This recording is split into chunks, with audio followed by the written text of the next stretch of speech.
Assalamualaikum warahmatullahi wabarakatuh. Alhamdulillah, alhamdulillahi rabbil alamin. Assalatu wassalamu ala ashrafil anbiya'i wal mursalin, sayyidina wa maulana Muhammadin. Ashhadu an la ilaha illallahul malikul haqqul mubin, wa ashhadu anna Muhammadan abduhu wa rasuluhu was-sadiqul wa'adal amin. Allahumma salli wa sallim wa barik wa karim ahzanul nabil karim, ihdinil ladzi min jamalika wa innal ladzi min jalalika wa innahu bin kitabika. Wa tahirin wal mujahidin, amma ba'du. Wa ibadallah, bertemu lagi dengan saya Guru Mursyid Syekh Nur Muhammad Buya Irwan Maulana Al-Khalidi Sumatera Barat dalam makom majelis zikir Ma'rifatullah, tentunya dalam channel Buya Pasaman Timur, kupas tuntas ilmu hakikat amal ibadah. Kalau kita berbicara tentang pemahaman terhadap ilmu amal ibadah, tentunya kita tidak terlepas dari pengetahuan kodrat-kodrat yang dimaksud dengan wujud-wujud dan kodrat-kodrat Allah pada diri. Tapi pada waktu dan kesempatan yang kita muliakan ini, saya akan berbagi wawasan dan ilmu pengetahuan, terutama kepada kita yang sedang melakukan riyadah dan mujahadah dalam rangka bertolabul ilmi, meningkatkan iman dan takwa kita kepada Allah, tentang hal yang disebut perbedaan antara hak dengan batin.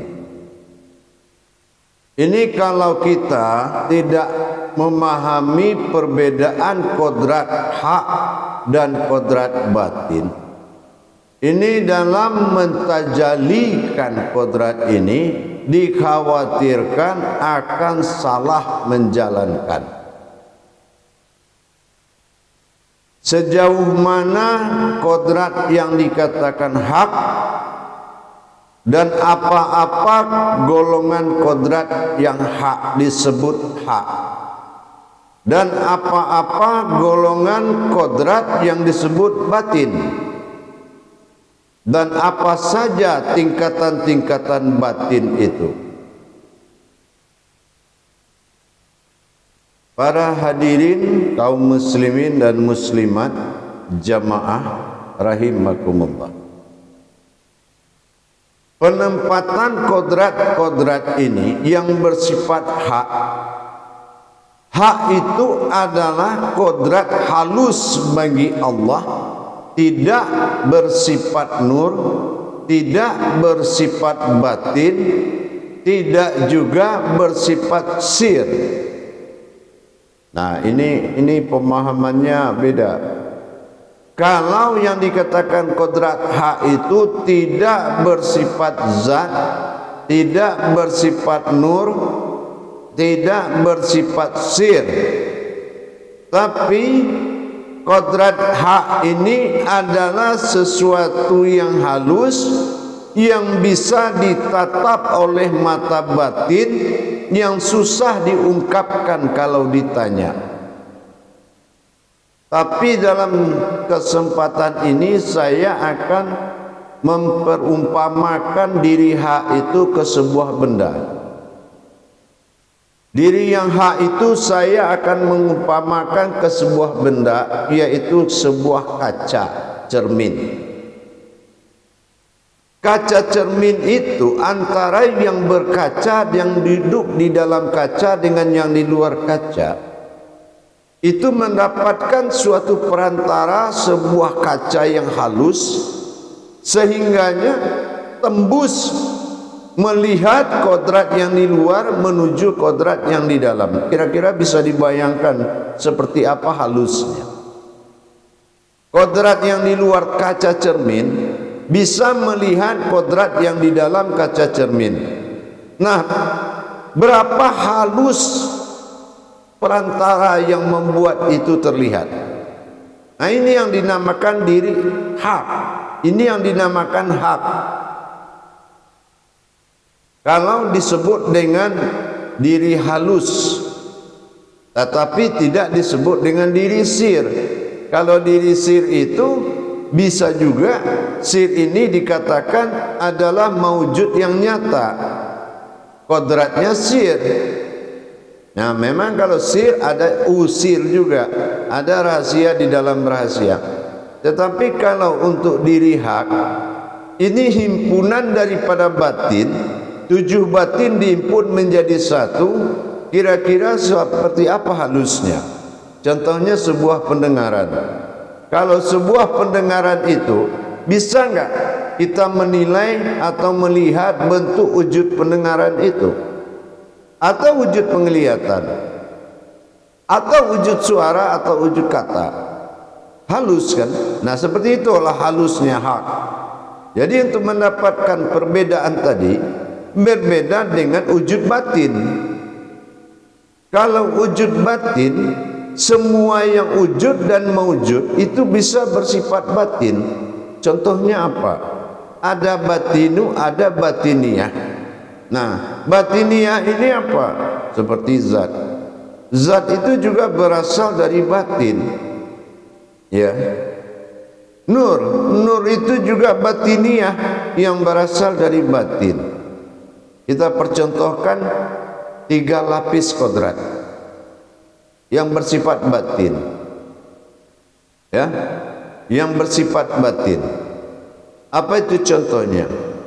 Kodrat batin itu sendiri ada napas, tanapas, ampas, nupus, atau yang kita lihat seperti di wujud kepala kita ini.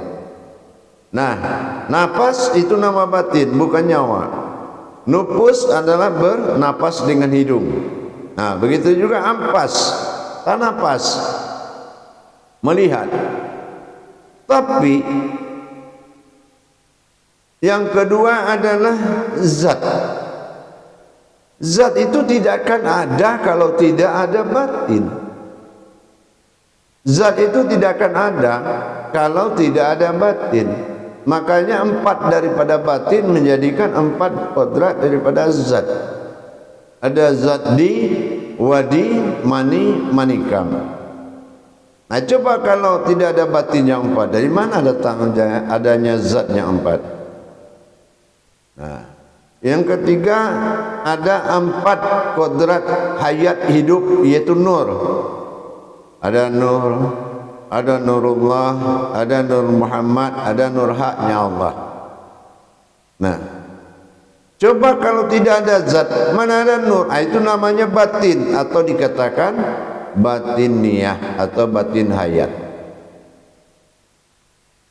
Tapi mana haknya? Batin, diri yang haknya atau dikatakan tidak memiliki maujud. Nah, itu namanya diri yang hak. Dia tidak punya maujudnya, gitu ya. Nah, beda dengan batin. Batin juga tidak terlihat, tetapi bisa dilihat dari maujudnya. Nah, itu bisa kita lihat dari maujudnya. Contoh nur, nurullah, nur Muhammad, nur hak Allah. Kita bisa lihat dari maujudnya kulit, daging, urat, tulang. Nah, tapi kalau diri hak atau kodrat yang hak, bagaimana ada maujudnya? Yang contohnya sami', ya. Sami'un, sama, sami'un. Nah, macam mana ada sementara kan hanya on itu batin atau halus. atau tidak terkira. Dan dia tidak mewujud. Apa wujud bentuknya? Tidak ada. Nah, ini perbedaan hak. Jadi begitu juga Allah menamakan dirinya hak. Hakum minallah. Nah itu. Hak aku kata Allah. Tapi keakuan yang disebut oleh Allah dengan hak tadi, ini adalah keakuan pada diri halusnya. Gitu. Makanya dikatakan al-haqqullah wal haqqa la batila. Kalau yang hak itu tidak akan pernah tersentuh oleh kebatilan. Jangankan berupa sesuatu yang membahayakan, niat enggak benar saja itu bisa tidak mencapai diri al-haq. Kita harus meluputkan segala bentuk kodrat-kodrat kalau menuju al-haq. Nah, itu makanya dikatakan hak. Jadi perbedaan antara kodrat batin dengan kodrat hak ini adalah kodrat hak adalah kodrat yang halus tetapi tidak memiliki maujud. Tapi kalau batin, dia kodrat yang tidak terlihat, tapi dia memiliki maujud. Jadi kalau kita mengamalkan sesuatu yang berhubungan dengan yang hak, berarti kita tidak boleh mendapatkan atau berpedoman kepada maujudnya. Inilah perbedaan tadi. Jamaah yang dirahmati Allah rahimakumullah, milikilah pemahaman, apalagi ada kata min. Nah, hak, batin, wujud, sir. Nah, itu juga semua kodrat yang sebenarnya itu memiliki sifat perbedaan yang sangat tinggi. Tapi kalau untuk dipahami, kalau dalam rangka memahami, dia adalah kodrat yang sepertinya sama tapi tidak serupa. Nah itu, ada wujud. Wujud ini tidak ada mewujudnya ini. Ya. Yang kedua, ada sir, ada batin, ada hak, ada min. Nah ini kalam-kalam ilahi namanya. Nah kalam-kalam ilahi ini kalau kita tidak bisa membedakan, ini akan bisa salah dalam mentajalikannya. Jadi berhati-hatilah jamaah di dalam mentajalikan suatu ilmu. Sebelum mengetahui kodrat-kodrat ayat, jangan mentajalikan apapun yang belum kita mengenal kodratnya.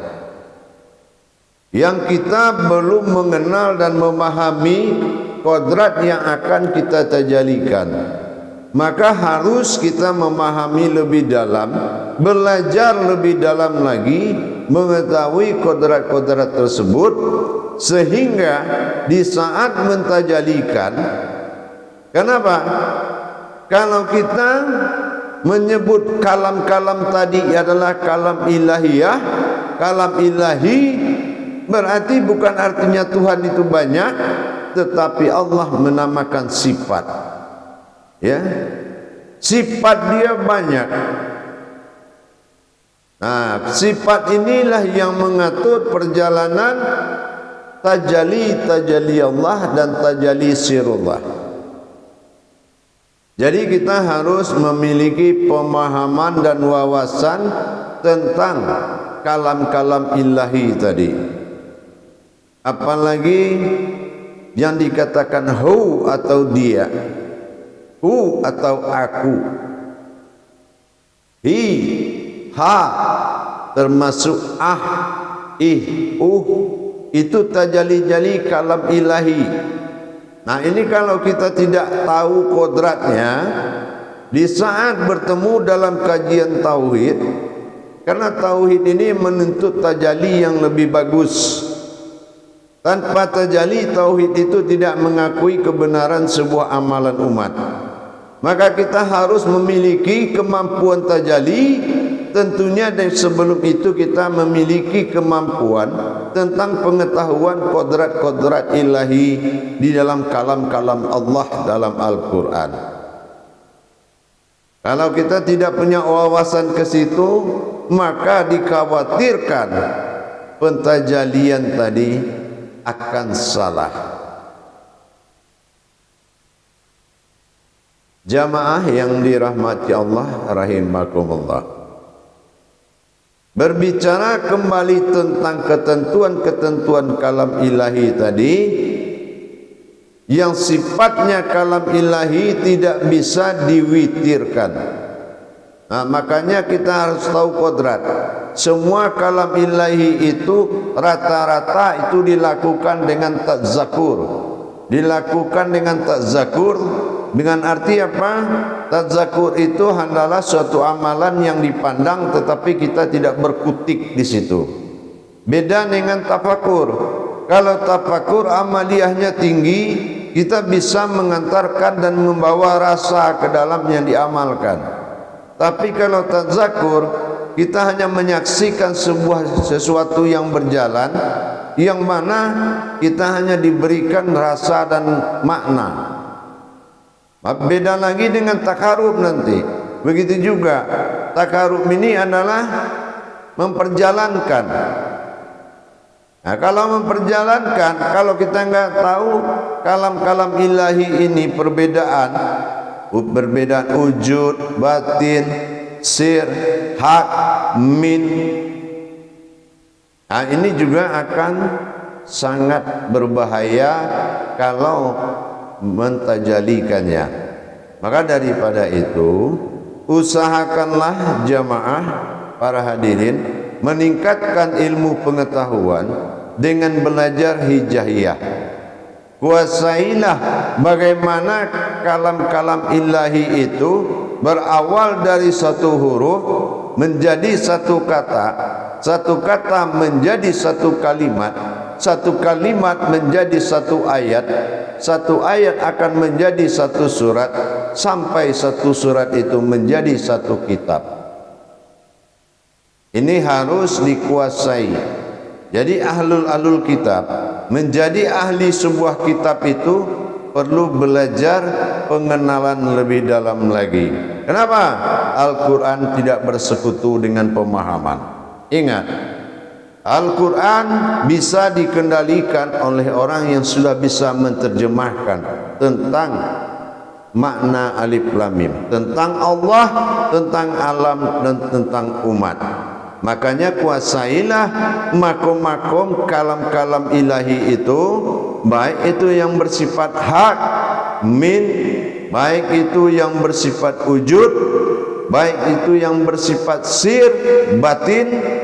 Maka kalau kita sudah tahu dan mengenal, maka kita sudah bisa mencari kodratnya dan sudah bisa mentafrid dan tajridkan.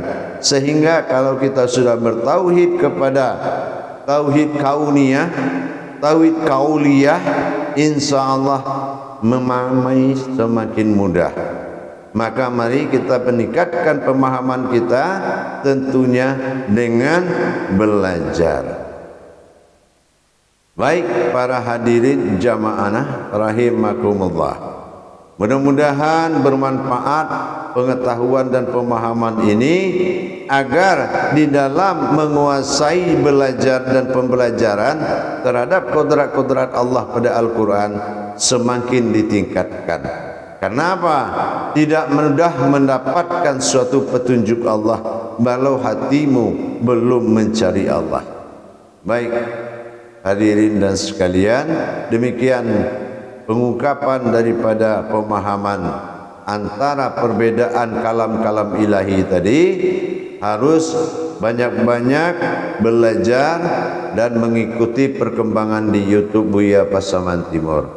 Bagi para hadirin jamaah kaum muslimin dan muslimat dimanapun berada yang merasakan ingin memperdalam ilmu pengetahuan, silakan menghubungi nomor telepon yang ada di layar deskripsi daripada YouTube.